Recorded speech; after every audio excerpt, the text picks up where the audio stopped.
আমি ফেসবুকের বন্ধুরা কেমন আছেন? আশা করি ভালো আছেন। ভিডিও বড় বানাবো না, ছোটোই শর্টকাটে বানাবো।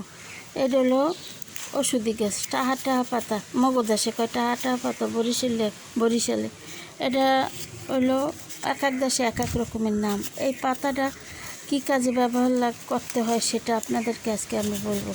এই পাতাটা যদি যাদের হাত পা তারপরে মাথার তাল্য জ্বালাপোড়া করে তারা এই পাতাটা পাটায় পিষিয়ে তারপর মাথায় দিয়ে দেবেন। মাথা বরফ হয়ে যাবে, হাত পাও একবারে ঠান্ডা হয়ে যাবে, কোনো দিন জ্বালাপোড়া করবে না। এক সপ্তাহ দিলেই আপনারা পাতার তাল্য বরফ হয়ে যাইব, মাথার তাল্য বরফ হইব, বরফ একবারে।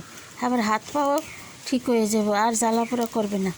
এক সপ্তাহ ব্যবহার করবেন আপনারা এই পাতাটা। এই যে এই পাতাটা পাটায় পিষে আবার মাথার তাল্য দিয়ে দিবেন, হাতে পায়ে ম্যাসেজ করবেন।